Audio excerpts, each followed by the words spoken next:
Anybody out there hear me? Yep, I can hear you. And I see Stas had signed on earlier in the day, so I don't know if he's there. I saw a little of Popowich, when I was signing in. So.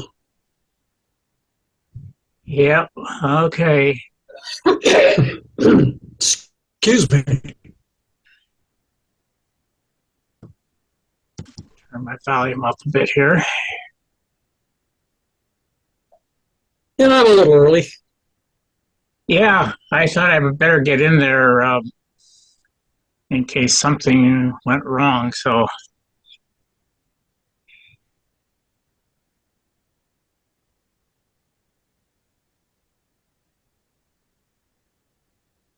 the only ones I've heard from were Paul Banner and Dick Gallant won't be able to make it today.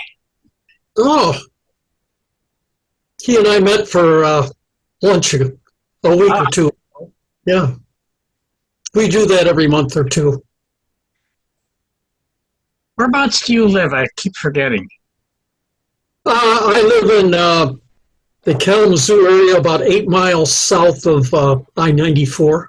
Oh, okay. Mm-hmm. I happen to run into another friend of mine who lives up in Traverse City. My brain just went dead when I think of it all day. I hate that. Charlie Blanchard. He was with us for 3 years and then left. Yeah, I remember the name, sort of. After a while, when I'm working on all of these newsletters, it gets a little confusing about whether I actually have met some of these guys or whether I just keep reading about them.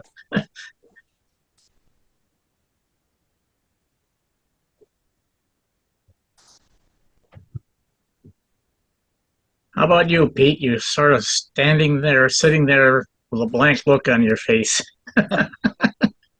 Good evening, guys. You were just talking about Charlie. Anything new about him? He's got some back problems, he's dealing with, but other than that, he's in pretty good shape. He and I have been kind of visiting each other now for about 3 years. And it came as a result of one of these meetings. He didn't actually attend one of them, but he wrote me an email afterwards saying it was nice to see you again, Frank, and everything, And since I camp in the Traverse City area every year, I just gave him a call. And our first meeting, we got to a restaurant at 9 in the morning and then for breakfast, and we left at about 4 o'clock in the afternoon. Oh my gosh. Spent the whole day. Hi, Stas. Hello, how are you? Good. Good. I see you're rocking in your rocker. Yeah, I can't get the PC to get into the Zoom, and my wife's not home. Oh. So, well, she set this up with the iPad before she left. Oh, okay. We'll get used to it. I got a question, though. Did anybody from our class go to Minnesota for philosophy? I don't think so. Okay. I thought somebody did. Did Hanley go? He went to Wisconsin, to Milwaukee. Oh, Wisconsin. Okay. St. Francis, yeah. Our diocese now sends guys to Minnesota to St. Thomas University, is it? In St. Paul? Yep. Yeah, I think they do a little philosophy there. Now, since when? I don't know. All I know is the last 5 years or so they've been going there. Now, maybe it's been longer, but okay. I've known about that. We got 2 priests and a couple brothers from there, as pastor and assistant at our parish. So, and I can't think of the name. It's something with the Sacred Heart of Jesus or something. But they go to Peru for 2 years of training before coming back here to finish up. And they're called, as you go through the system, you're a brother, which leads to maybe subdiaconate, diaconate, and then priesthood. So it's a little bit different. And our priest is about 28, 29 years old. So not very, very old. One of the... What is in front of you, Stas? There's a white sign. Okay. Last couple times I was on the PC, so it was nice and big. So I'm just trying to figure this one out again. What was I saying? The brothers go to Peru for 2 years and then practice, I don't know what they practice, if it's philosophy or if it's just regular education. And then they come back here, I think, for maybe diaconate and then priesthood. So it's kind of, it's different. So, and when this Father Joe was officially made our pastor, the Archbishop from Peru came for the ceremony. Wow. So it must be a big deal. Yeah. You know, it wasn't until we started having these meetings or getting back in touch with one another back in 2018 that I was even aware that guys were being sent to different places for major seminary studies. I mean, all the time that I was there at St. Joe's, I always thought of Cincinnati and Baltimore, and occasionally Catholic University. But beyond that, I was really kind of surprised when I saw that guys had gone to other places. So what happened to... Oh, there he is, Jim Blanchard.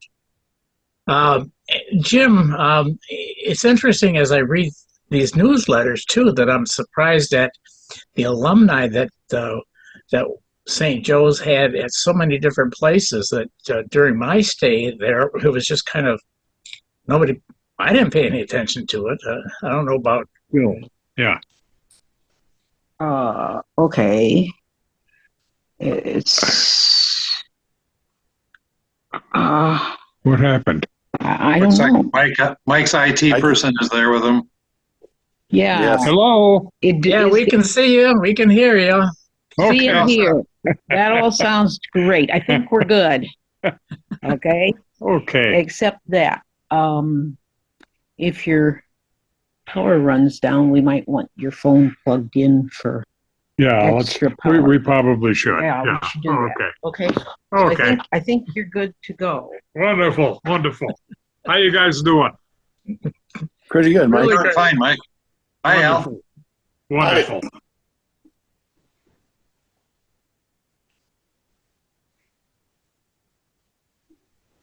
That's Pete. Yeah, hi, Mike. Yeah. Okay. Yeah, last week I was with Stas and Okay. Jerry Stein and at the Mike McKenna's funeral, and Mike Hogan was there. Don Haydens was there. I don't know if you guys remember Joe Amar. He was there with the priests. Yeah. Oh, yeah, I remember him. And that's, I think, all that I remember from our day. Anyway. Well, host was Oh, yeah, Dick Host. homily. Yeah, Dick. And Hankovich actually was with the priests, but he didn't stay afterwards for the luncheon. But Dick Host, yeah, we had lunch with Dick Host. Dick Host gave the homily, which was very nice. We hadn't seen Dick in a while, so that was nice to see Dick. Hey, Wahmhoff. Pete, did any and Mike's family come, or did I read his obituary? It looked like his sister's deceased, and of course his parents are deceased. Yeah, the only descendant really is his sister's son, Ryan, who was not there. So there were two cousins, two husband and wives, I think, cousins of Mike from, one was what, Utah, and the other was, I don't know where the other was from. So it doesn't have much family, no. Were there many priests there other than the ones that you mentioned? There were actually about 30 maybe. Yeah, Okay. just about 28 or something like that. Okay. But that included the bishop who celebrated the mass and host, two others up on the sitting there with the bishop, and I think he was a priest that did all the legwork, right, Pete? I'm not sure. Yeah. Yeah, They were from Gerald and Lansing everything. Diocese, I think.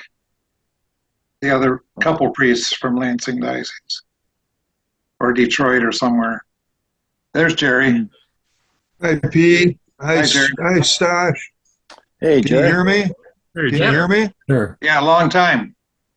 Okay. Hi, Mike. Hey, how are you? You talking about Mike McKenna? Well, Yeah. Yeah. Oh, good. Tell me what I missed because I'm getting in a little bit late. We said you were there. I was there, Stas, Mike, Popowich. Yeah, my brother. Yeah. Pete. Dick Host, Dick Don Host. Hydens, Mike Hogan. Yep. I saw Bill Ancona. Zink. Ancona. Bill Zink. Oh, yeah, Ancona was there, yeah. Bill Zink, yeah. What do we have a picture of Bill Gebhard, but not his live person? Hi, Al. Oh, Can't hear there you. he is. You're still muted. I I didn't think prefer you the picture. I don't think you're ready for this. Hi, Bill. Hi. That was a nice luncheon this summer, Bill, at your place. yeah. Yeah. Very Glad nice. you guys. I'm glad the number of people can make it. It was fun. We'll do it again. Yeah. We'll meet at Bill's place in Florida, what, January or February? He was- Plenty of room around the pool.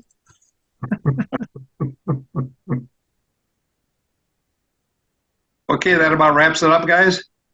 I like short meetings. Has anybody heard from Mulcahy?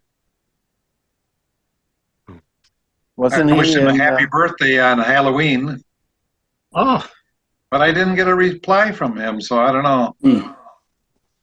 He still had quite a bit of damage, I think, from the hurricane, Hurricane? Okay. last spring or whenever that was. Yeah. I One saw of his the brother guys, this summer. one of the guys who sister lives there in Fort Myers Beach. No trouble whatsoever, no problems. But yet a block away or so, it was total destruction.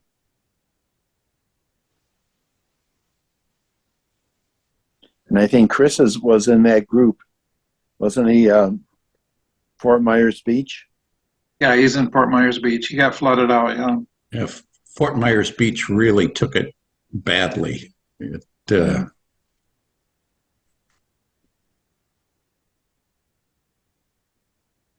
Very sad to see what was left down there. Now, are you down there now? No, not yet. I'm still moving leaves around. You've got a few there at your house. Yeah, you know this that those trees were fairly prolific. How are you, Franklin, Marfia? I'm okay. We closed up our place in northern Wisconsin, and I had a lot of leaves. Also, like Bill Gebhard. I've got somebody to. I have to hire somebody to blow them into the woods. There's so many leaves, and I've been slowly. Bill Gebhard and I mentioned this. I've been slowly having trees around my house cut down. The northern Wisconsin's getting a lot of windstorms. And I know at least 3 people up there that have had houses damaged because of fallen trees. So, and the cost of removing a tree I can relate. is less in northern Wisconsin than what I've been told it is in southern central Michigan. Oh, yeah. Oh, yeah. Yes. And I found somebody who owns his own plow device, Bobcat. And last summer, I hired him for $400. He spent three hours on my property making roads and trails, widening the current roads and trails I have, including just bulldozing over dead trees. I've got a I've got a 15-acre wooded parcel, 1 acre of lawn and a house, and some of my trees are dying, and it costs money to either I have to cut them down or I let them stand and let them fall. But it was nice to see that he could just bulldoze them right over and move them into a pile of debris. So that $400 was well spent for 3 hours. Mm-hmm. But I have a lot of leaves. One of the downsides of owning a home in the middle of the woods. I've actually in my Chicago home. I've actually over the years, I've had about 5 trees cut down. And they were a lot more expensive. One group of 3 trees cost me $2,000 to have removed. They're $2,500 a piece here. In Battle Creek area? Yeah. So there's a downside to owning multiple homes with trees. I'm okay. Albert, how are you? Al. Yes, I'm doing fine. Good. Good. I did have one minor accident. I was going to change a smoke detector up on a high wall, and I forgot it was a 3-step ladder instead of a 2. So I did a pirouette at the bottom and caught the top of my head on the corner of the dresser, and had to holler at my wife to take me to the hospital to take that little patch and put it back on the top. You know, you do that often enough. Yeah, well, I got nothing up there except, you can almost see the Scars. It only was 11 stitches on the top. Oh, Come on now. You know, if you keep doing that, you're going to take your body right out of warranty. It's long past the warranty. Luckily, I have a high threshold of pain. They kept saying, well, you must be hurting real bad. I said, I don't feel a thing. I'm just a numbskull. I remember, a few years back, and I was going down from our ground floor level down to the basement area where I am now. This is where I have an extra office down here, and I slipped on the last step and took a nosedive right into one of those metal beams that holds everything up, and And I thought, I was just nothing. But then I had right up in here, there was a little cut. And so we ended up going into the urgent care. And the one thing that struck me was one of the questions that I was asked was, do I feel safe at home? I guess looking at the whole issue, a guy shows up with a whack in his head, maybe it's a spousal abuse issue or something like that, but they're asking those kinds of questions these days when somebody shows up with stuff like that. Yeah. So, Bill, I don't think it has anything to do with spousal abuse. I think it's just purely of individual safety as we have an aging population. yeah. Yeah, I'm not allowed to climb ladders anymore, except step ladders like Gebhard was describing. The three Be careful on step those. ladders. I can't remove leaf debris from my gutters. I have it done professionally, or as I said, I cut have all the trees around my house in Chicago. I don't have any tall trees anymore. I commend you, Bill, on your you send out a lot of recent newsletters to us, and those recorder magazines are kind of fun to read and They are. bring back I'll a lot of second that. memories. Second that. Yeah, they are great. Yeah, when finally Chuck Howley and I got together, and he had retrieved 11 of the old recorders from the mid 50s on. He graduated in 1960. So the story of that is that he decided that the best thing to do would just send them to me by UPS priority mail. Talk about. He tracked it, and he gave me the tracking number, and we tracked it over to the West Bloomfield post office, which is about a quarter of a mile away from me. I walk over that area all the time, and it wasn't there. It never got to me. Ironically, he had set it up so that I had to sign for it, and the day that it actually showed up at my house was August 16th, when we were off there at Bill's place for that little get-together. Oh. Now, the thing is, they're supposed to leave a message that they attempted to deliver, and that they would come back the next day to attempt a second delivery. But I never got that first delivery that they attempted. And when finally I got the confirmation information, I went back over to the post office to see what in the heck happened to it. And they tracked down what they showed was they attempted delivering, unable to deliver or something like that. Usually that means that they can't get to your post office or your home address because there's something, whatever. And so what ended up was, they over at West Bloomfield claimed they didn't have any information. And I said, well, why don't you just go behind the counter over there? There must be a place where they put undeliverable mail. Can't you just go there and check? I said, I even have a tracking number. And the woman at the front desk said, well, that doesn't help us any. We can't access the tracking number from here. And I said, well, it shows right here that it was delivered. And in the meantime, after it sort of got stuck in the mail somewhere, Chuck filed a tracking situation over in Saginaw, and they ended up sending it back from West Bloomfield to Saginaw. So then the two of us drove down with our spouses to Fenton, and we literally he gave me the package there. It was like an hour and a half to get from my place to Fenton, and he got about an hour and a half. And we spent 3 weeks trying to locate that package until it showed up back at his place. But I finally got them. Ironically, I had filed a complaint too on my end saying the package never arrived. And a couple of weeks ago, I got a message from them saying, well, we're still investigating it.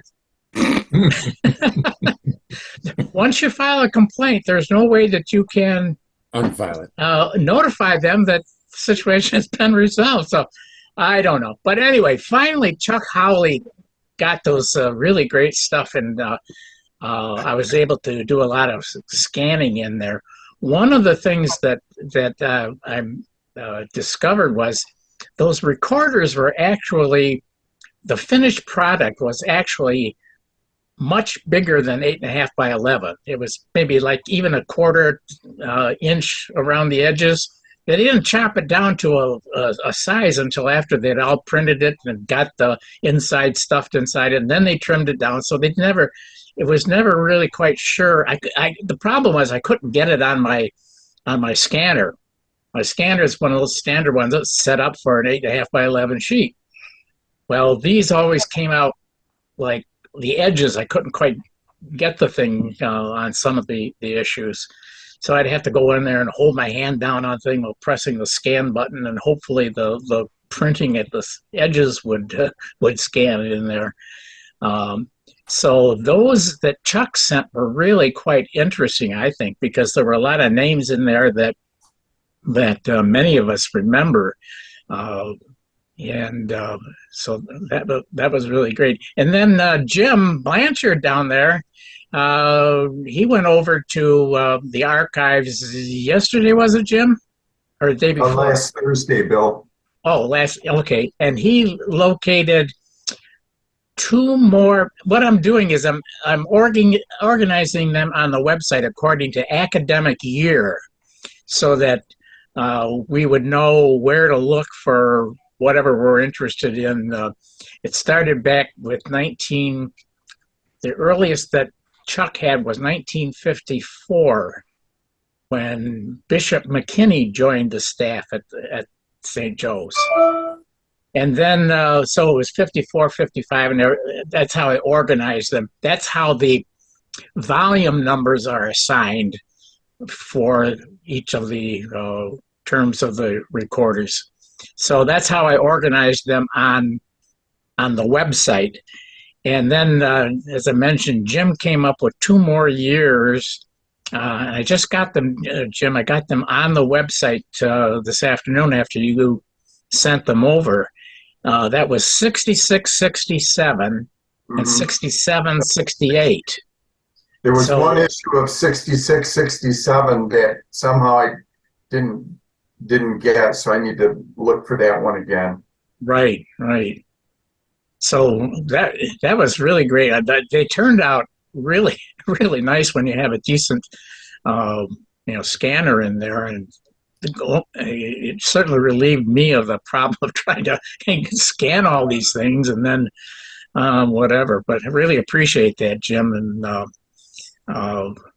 Angela has these going way back to the predecessor publication. I don't even recall what the name is, but she has them going back to the 20s, the early 20s. The problem is all of those real old ones are bound up into hardbound books, as you will, and so they're hard to scan. You'll miss a lot of stuff that's in the margins, but that's not. I don't think that will impact any of those that you had asked me to look for, going back to 54, 55. So yeah, I have a stupid question, but how many of those came out every year? 4, 6, every month, every other month? The recorder. There's generally 4 a year, Frank. 4? There were a couple of instances where 5 were issued. And as I recall, one of them had to do with the death of Pius XII. They had a special edition out for that. And so that bumped that year up to 5. And then there was another year where there were 5 out. The thing is that the numbering of the volumes got kind of mixed up.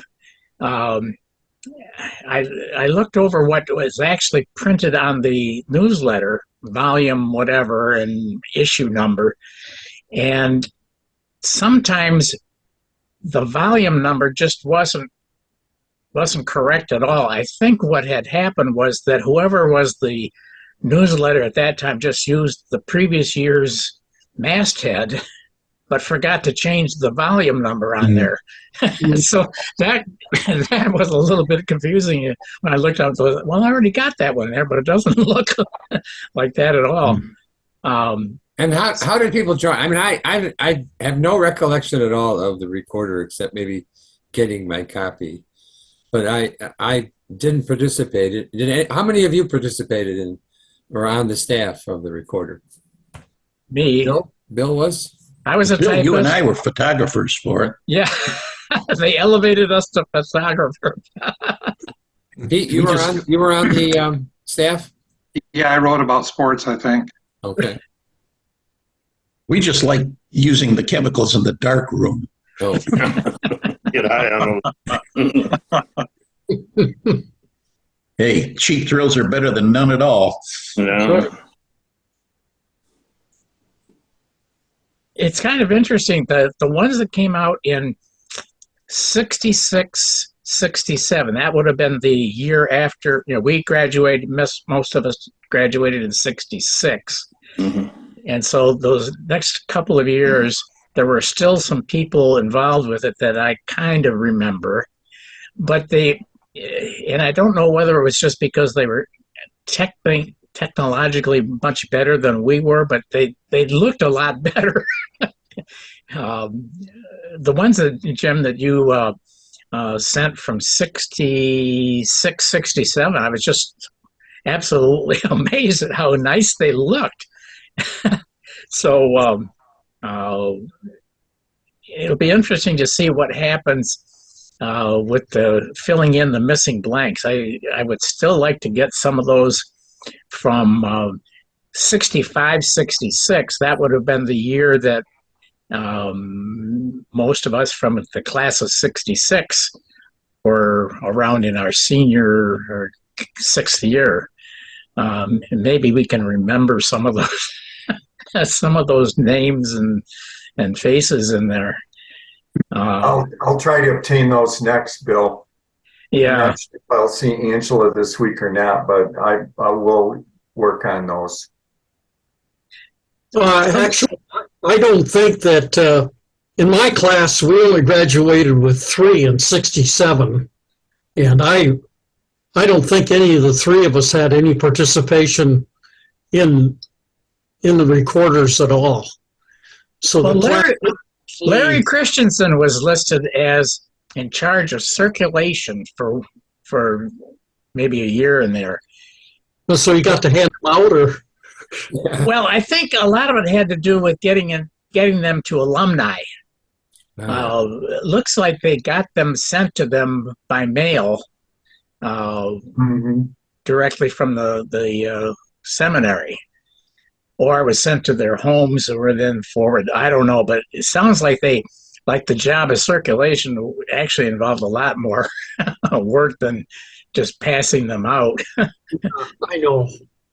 Actually, I think as far as how those recorders went together, it probably was due more to the efforts of the class of 68 than any one of the 3 of us outside of, Larry getting those circulated. So the names may not come readily to you until you actually see them, One thing that I never understood, it made no impression on me at the time in the early 60s, was this thing called Otto. Comments from Otto. I had no idea what that was all about, and it wasn't until Terry Stewart sent me a note to explain. I must have, saw the articles, but just skipped on by them. Did anybody know what Otto was before I got that explanation? Did you ever understand what that was? Do you remember it? No, I didn't. Me either. Well, he was, from what Terry was saying, each editor picked out a guy to sort of be the secret eyes and ears of the recorder, keeping track of what was going on and who was up to what, especially among the faculty. The one thing that I found really funny was that it had to have been around 57 or 58 when the big story was Monsignor Martin selling his 1948 Buick and getting a VW. Now, I could see him in a 48 Buick, but I just can't for the life of me envision him driving around in a VW. It just doesn't quite seem like the Father or Monsignor Martin that that we knew. Was Oh, he an attorney? yeah, Yes. yeah. And a He big was- guy. Mhm. Was he your inspiration, Pete? Not really. I think he actually attended St. Joe's back in the mid 30s, somewhere around in there. And I forget exactly Angela has a lot of the records on what these different priests were doing in the years that we didn't know anything about them. But he ended up getting a law degree, a civil law degree. Apparently, somebody, I think it was Nord Bufka, had mentioned that he was the first priest to get a civil law degree and practiced civil law. Oh, here comes Nord.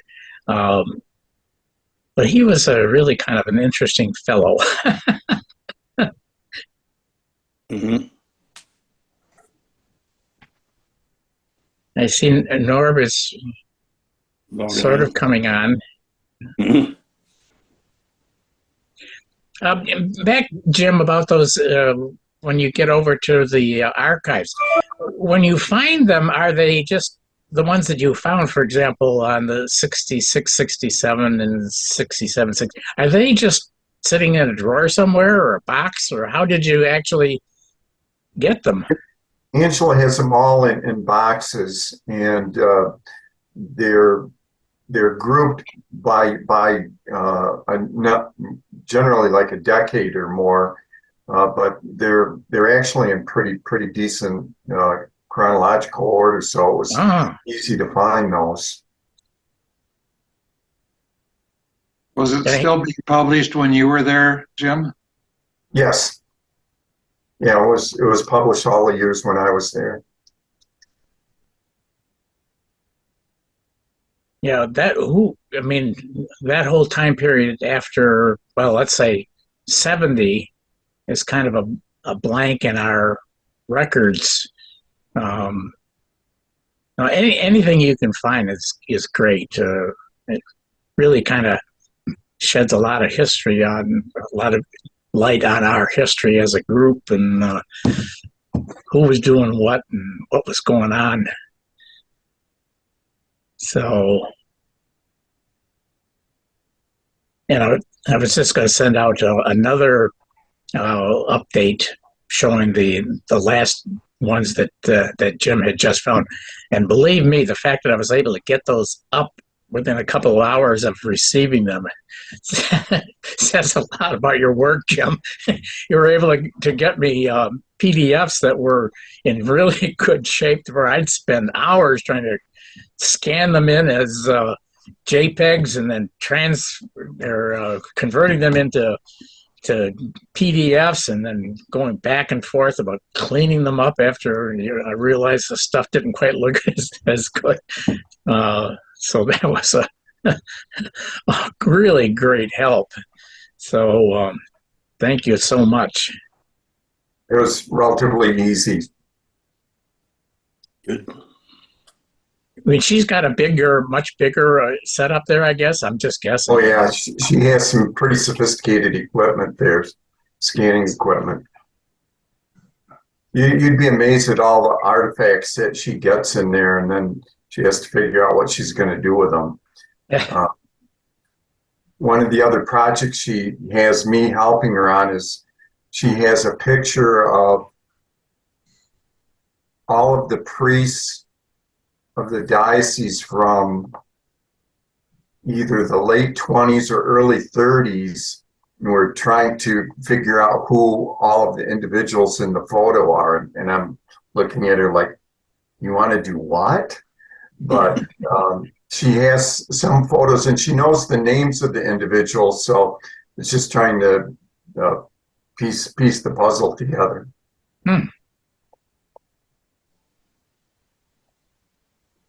lot of documents there in the archives.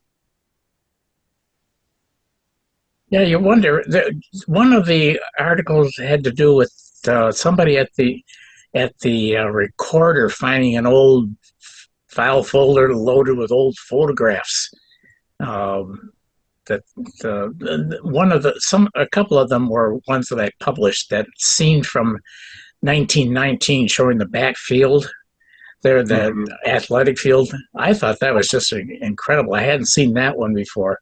And ironically, it was almost from the exact spot that Tom Dalton shot a picture 100 years later of that of that spot.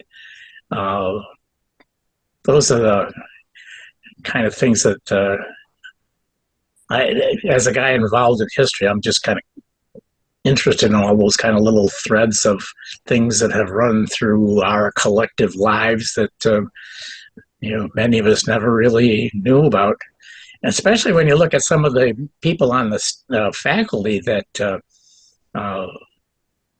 we had no idea who the heck these men were, where they came from, what their backgrounds were. Or what became of them.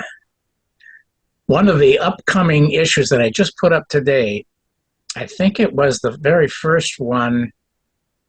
Well, I can't remember which year it was, but it was the year of sort of the chopping block. I say that because Monsignor Shaw got reassigned.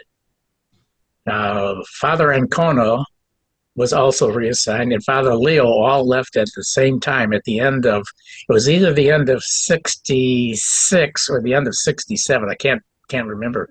I think it was 66. I remember. I remember that happened while we were there.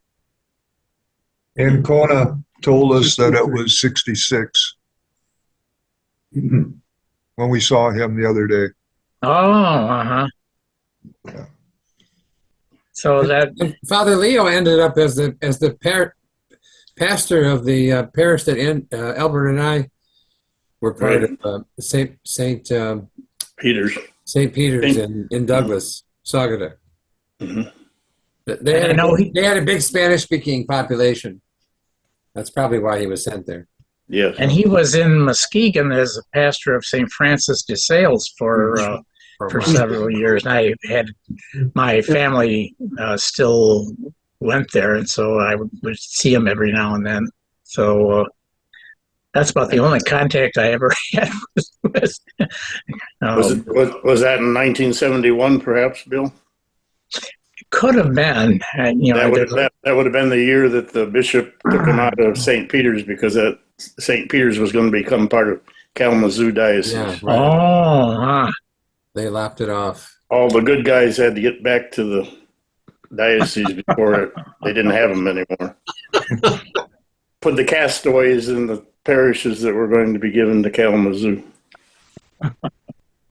I noticed that Father Ancona was reassigned to Manistee when and I think, I don't know, at least me, I thought that's like banishing him to the hinterlands, send him someplace where he won't be able to stir up anybody. So that was kind of funny. When we saw him on Thursday, he looked pretty frail. Pete and I and Stas got a chance to talk to him, and he was using one crutch, and I think he was having difficulty hearing, but he was glad that we spent the time chatting just before Mass for the funeral of Father Mike McKenna. Well, now I saw Father Ancona, or Monsignor Ancona, at the birthday party for Sister, the one at Aquinas. She's 102, 103. Sister Aquinas. Yeah, Sister Aquinas. That's it. Oh. And he was at that birthday celebration. I talked to him a little bit at that time. You were there, Al? Bill, Bill How went to long- the You nun's were at birthday Sister party? Aquinas' birthday party? I'm sorry. You attended Sister I was at. Aquinas'? I I did. missed you. How did that You were happen? there. How did that happen? Yeah. I just show up at things, I wander in. I Looks mean, like did you know her? I knew, I know one lady that takes her, or used to be, or still takes her all over the place on Sister Catherine. vacations up north into some of the mother houses and so on. And she works at Aquinas. In fact, she's head of their OLLI program. Who's that, Bill? The head of the OLLI program at Aquinas. But who is it? Who is it? Well, I can't divulge, and those. You old people can't remember names, can you? Well, it's not that. No, it's Shyla Pantland. Oh. Shyla Pantland, does that ring a bell for anybody that's Aquinas? She's head of the adult learning OLLI program at Aquinas. And I listen to some or take some of the classes that they have through the OLLI program.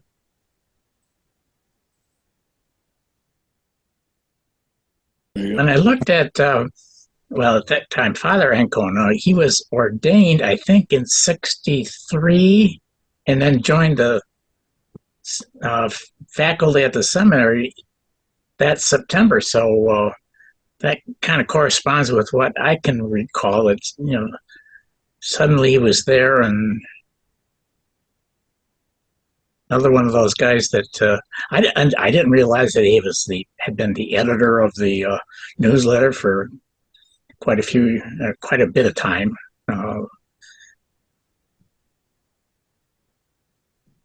Was he the editor of the Recorder, Bill? Yes, right. Oh, okay. Yeah, editor of the Recorder.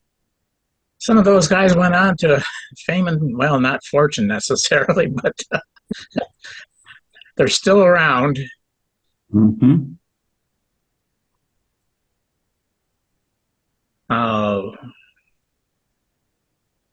I remember I got a little message from Dale Griner. I think he was a class of '63 or something like that.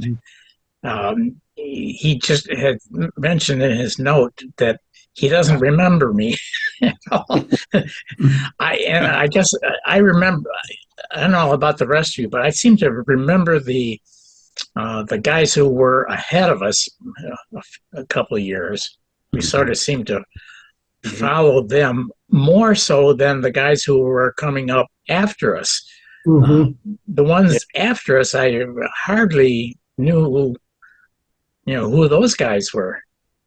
Well, that's interesting that you mentioned not knowing or not being recognized or being remembered, because again at the funeral, Pete said, "Oh, that's Joe Amar." Joe Amar was in our first class, played the piano as I recall, and he was with the 30 or 40 priests. Now, Pete, tell me, is he a priest? Is he part of an order or a congregation of some kind? He was Orthodox, wasn't he? Yeah, he had a black cassock on. He belongs to, I believe, the Maronite Catholic Church. I'm actually going to have dinner with him Thursday night. Yeah, he's an ordained priest, and he actually would say Mass at my local parish here at times, like on Christmas or Easter and stuff, the extra Masses. He went to Notre Dame. He was a professor of early Semitic languages. At Notre Dame, he got a PhD. And I know he knew Arabic, I think. So I'm going to quiz him a little bit more on Thursday to find out exactly what happened to him after St. Joe's. But he got held back a year, did he, in he ended up a class or two behind us. Yeah, he was a class behind us. I don't think he got held back, but I think there was something. Okay. He did About not remember some me, of so I his thought, okay, Joe, or I something didn't remember match you. up. Yeah. So he was 1 year. He was a year behind us. I remember him because he would talk, well, basically in my class. And I remember it was interesting because in the order he was in, a priest could marry. Right. That was allowed. Right. And he played the organ, but he couldn't read music. Oh, I don't It was remember all that. by just what he heard, and he could play it based upon just he couldn't read music at all. But Maybe he learned later. He has a condo here in Grand Rapids, so yeah, we're going to go out Thursday night. Oh, that's neat. I'll report back to you after. There we go. Good job. Excellent. So, does any of you remember that it's my recollection is that we were, for many of our classes, we were seated next to each other alphabetically? Is that a correct statement? Because Mike McKenna and I were frequently side by side in certain, at least in the study hall anyway. Yeah. We were desk mates, I guess is a potential word. Was that true, Dick, of the other classes too? Right. I think so, yeah. Or Jim Blanchard, you were a different class, right? Yeah, I was, and to be honest, I don't recall Frank. Okay. I'm just remembering that McKenna and I bonded a little bit, Mike McKenna and I, because we sat together for a lot of events, or at least the study hall anyway. Well, I brought up that Mike McKenna and he was like the first one I met at St. Joe's because he sat right across the table from me in refectory. And so I've known him for 63 years. Oh my gosh. Yeah. First person I met at St. Joe's. Then there was M.E. Chris and all those guys from Traverse City. Remember M.E.? The other Mike. The other Mike. M.E. McKenna and M.G. McKenna. Oh, that's right. Yeah, I have a question for all of you. Was Sister Christopher in charge of the infirmary when you were there? Yes. Oh, yeah. Yes. Yeah. Yes. I wonder when she started. A long time ago. Yeah. My father had gone to St. Joe's back in the 30s, and he remembered Sister Chris from that time. That's You know who really is a fountain of knowledge about the sisters is Chuck Howley's wife, who was a nun. And when we met for lunch on our trip to get the recorders, I would throw out names to her that I recalled from, and she was like in her 80s now, so she knew a lot of the nuns that I was familiar with in Muskegon, and we didn't have a chance really to kind of go into that a whole lot more, although she recognized some of the names that I can recall from grade school in the 1950s. And so she would probably know more about Sister Christopher than anybody who's still alive these days. I have to check with Chuck, and see what she can remember about Sister Christopher. Somebody here was, it was Dick Gallant that was, what was the infirmarian, or what was the job? infirmarian. Yep. So Was Mark Ardesky our infirmarian? Oh, right, yeah. Do you remember that other sister? We called her Boucher. Boucher? Yeah. Her brother was Sister- a priest? Yeah. Yeah. They were Boucher. He was real They were big and both strong. from Yeah, she St. was. Jo- He was very strong. Yeah. I think she could grab like 8 of those milk pitchers full. Bam! They were both from my parish, St. Joe's in Muskegon. Although, because they're being like Yeah, I remember playing 6 or against 7 him. years difference, I didn't know them at all. Dick, was it Dick Boucher? Was that his name? No. He was ordained in 1960, I think, or 59 or 60. So he would have been a good 12 years older than me, and I would not have known when I went to the seminary. The fact that he was there, or that he was a seminarian, was we sort of recognized the name in general. I don't remember his sister, whatever her sister name was, but I think that was- everybody just called her Bouche, Sister Bouche. Because I remember playing against her brother in those faculty student oh, What was faculty the games. what was the order was of nuns? He What was not a nice guy.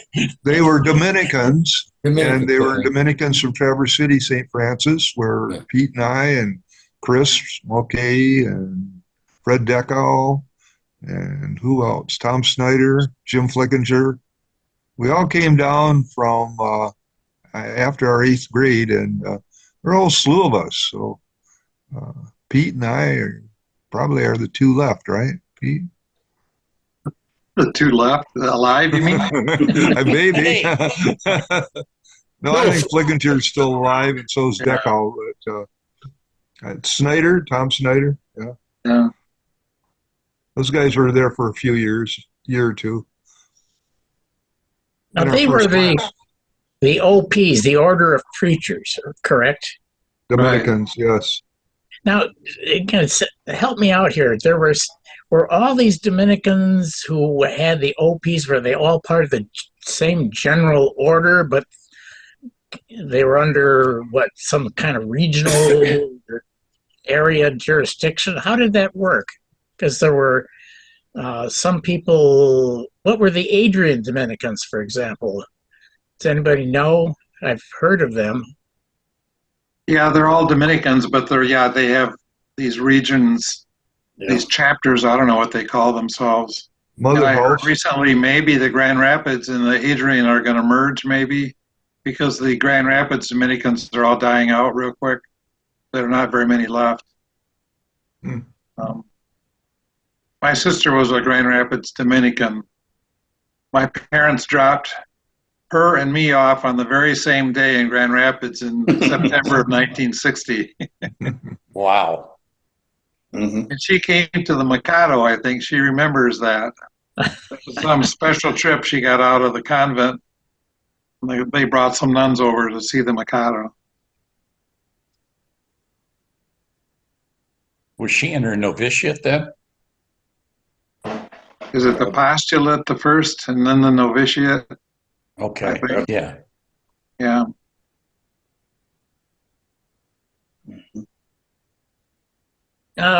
Jim, do you recall in your archival work who was the order of sisters who were there before the Dominicans? Dominicans took over in, I think, 45 or 46 or something like that. Do you recall who they replaced? Have you ever run across that? I have not, Bill, so I wouldn't have any idea. It almost seems like it seemed to me like it was part of the deal was that they would build the convent for the nuns, and that was 1945 or 46, right in there. Before that convent was built, they just were living within the main building in like on the second floor or something. I thought it was later where the infirmary was. I can't swear to that. I saw a floor plan one time that showed an area that was marked off, sisters' residence. It seemed like it was that second floor area where the infirmary was. Could be. I'll ask Angela. Did the convent building get incorporated into the what's the name of the organization that took over the seminary, St. Charles? Bethany Christian Services. Yeah. Is that get made into units or apartments or living spaces? No. No. I just lost their name again. Samaritas? No, Samaritas doesn't own that property. It's part of the Bethany. Bethany Christian Services has the convent and the St. Henry's Hall area. That's part of and they use the convent as sort of office space. Part of their plan a few years back was to build a connecting area to join the convent and St. Henry's and put up another 3 or 4 store building right in there to provide additional classroom and dormitory space for the residents of their facility. But I don't think it ever got off the ground. That's just about the time that COVID hit and everything went into a tailspin. But it's nice to see that dwelling place has taken over that back property there and turning that into housing. It's just, you couldn't imagine that was kind of sidelined for a number of years while they tried to arrange the financing. And to see those pictures that that Tom has been able to capture showing the progress there is just incredible. You guys remember the Little Sisters of the Poor? Yeah, downtown. And did we get involved with them at all? Because I recall going there, but I don't remember why, and I don't know exactly what they did. That would be a nice history to know. With the homeless population now, and were they kind of the forerunners of taking care of homeless people, or does anybody know much about them? Or what we did with them, if anything? Well, I can remember going over there as an altar server, an altar boy. Sometimes the faculty or one of the priests on the faculty would go over there on Sundays, and I remember going with. And where was there, Bill? Where was the Little Sisters? I got the impression that it was down closer to somewhere near the St. Andrew's Church and in that neck of the woods. Didn't mean anything to me at the time, but I can recall that. And I noticed that in one of the recent recorders, there was a little note about a Christmas choir was going over there as part of their Christmas caroling.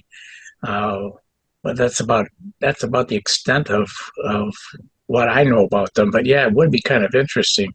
I don't even know if they're around anymore. Pete, you're the closest thing we have to Grand Rapids connection there. Have you? Did we assign Jim Blanchard with this?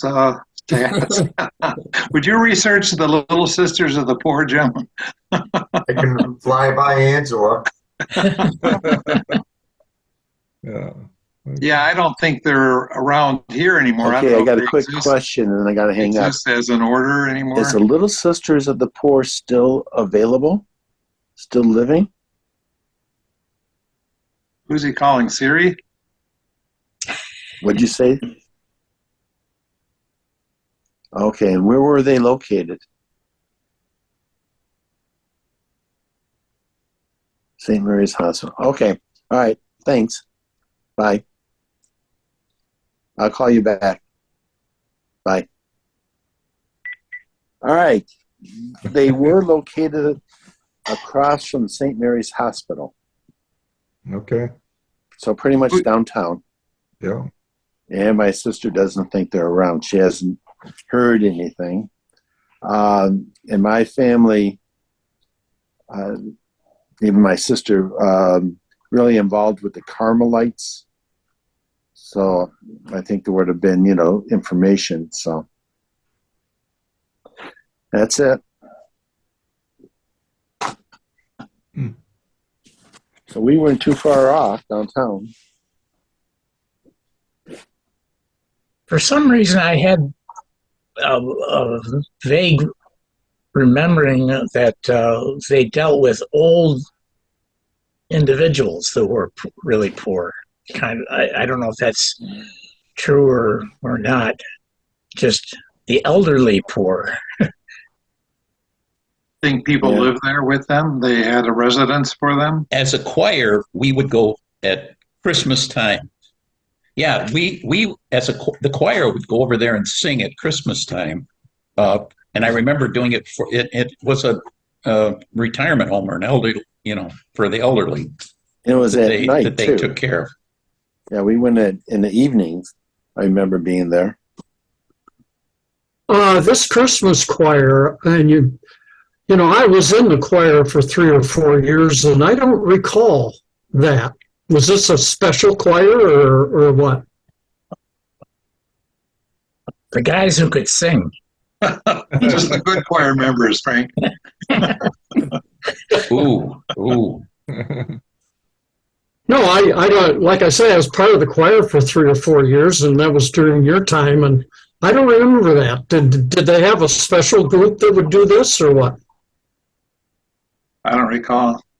Okay. It was probably a special occasion or something. There weren't that many of us that went over because they didn't have that much room for the full choir to show up, I don't think. I remember going there once to do it. At one of the last issues that I sent along, there was something about the Christmas carolers, and there was a picture of that group of guys. I didn't recognize any of the faces, and I didn't know whether any of you guys remember seeing that picture. They just didn't mean anything to me. One thing I do remember back in freshman high school, that when there was a freshman choir or something like that, if I'm not mistaken, and I think it was Father Tomey was in charge. Does that sound familiar to guys? Well, anyway, whoever it was, as the year went by, he said, well, there's somebody in here who's just not a real singer, and I'm going to find out who it is. And I think I was the only one that didn't make it to the sophomore choir. I was there in 61 maybe, but after that, I didn't show up in any of the choirs. Were you one of the candle boys that would carry those tall sticks with the candles on them? Right. I was assigned to be Master of Ceremonies. That's what the title of. And our job in the second year was to teach the first year guys how to carry the candles in procession, how to get a cassock, a surplice, all that kind of stuff. The correct way of doing that. Does anybody remember why we had Wednesday afternoons off and then had classes on Saturday morning? I mean, obviously we had 5 days of classes, but they weren't Monday through Friday. There was a Wednesday afternoon where we had no classes, and then Saturday morning, as I recall, we had classes again. I'll be darned. Is that ever? Do you guys recall that? Yeah, now that you mention it. Yeah. I think it was work. Was it ever explained to any of us why we? I think the priest wanted to go golfing on Wednesdays. Well, that's a good explanation. I mean, it was nice to have Wednesday afternoon off, but then of course we had to go to classes on Saturday. They didn't know what to do with us on Saturday otherwise. Yeah, maybe that's it. That's 2 days off. That's just way too much. That's probably We would approach critical mass at that point. Well, you know, It was, I remember about one of the in the recorders where the explanation of what SCAS was. Oh, yeah. And I remember Father Rose one day, and he just said it. He says it was something to keep the guys busy on Sunday morning. He just said it, you know, no defensiveness about it. Yeah, until Dale sent that note along, I remember it being there, but I couldn't remember exactly what it did. And then when he explained about the Sunday morning before, well, it was before lunch, you know, those programs that would take place down in the auditorium. I vaguely then started piecing together some of those episodes. Oh,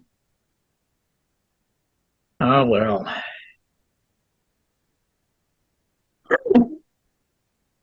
God bless you. Mhm.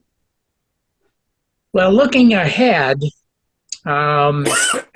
my thought was maybe, well, I don't, you know, with all the holiday and stuff coming up, maybe we should just skip December and then take a look at the new year. Don't know, maybe, did I remember? I brought a calendar, I'll be darned.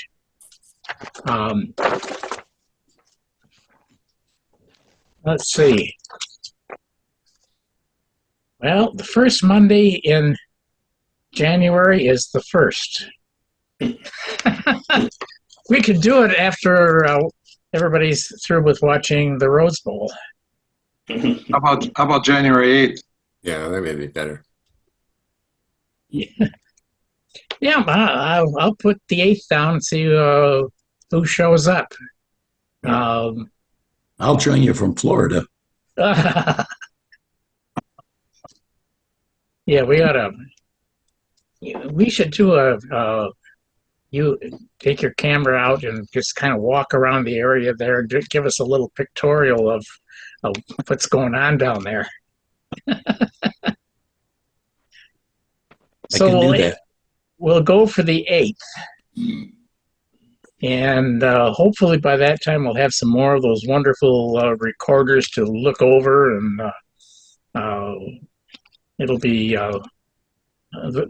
like I said, they're getting to be more interesting as you start to recognize names that were there while we were there.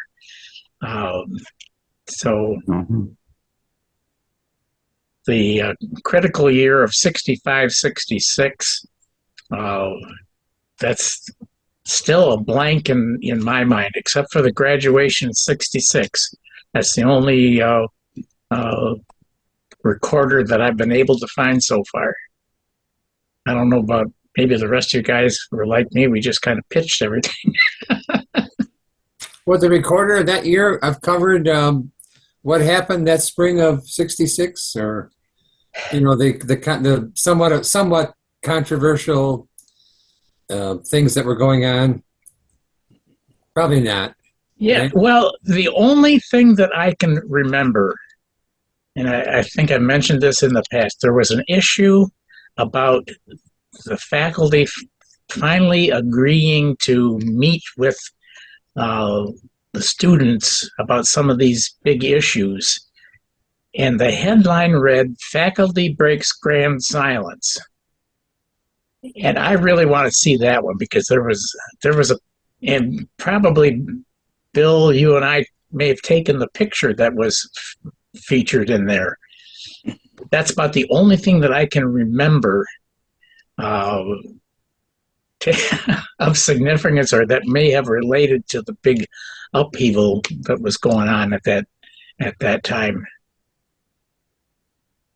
But nobody else seems to have saved their recorders. I didn't. See what I can find in the archives. Yeah. Maybe they suppressed them. There's no imprimatur and no They've all been burned. no nihil obstat.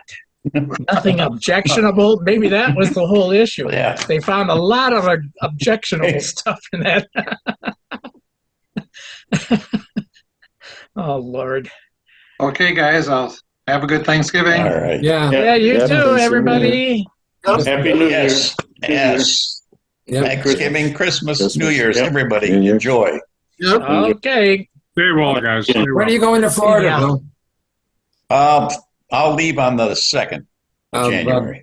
January? Oh, Yeah, I'll stay for the holidays. I got grandkids. And sure. in fact, one of them just walked in. So anyway, Take care. we'll see you guys. Nice seeing you. Okay. Nice seeing you all. Nice seeing everybody. All right. Take care. Take care. Bye-bye. Short meeting.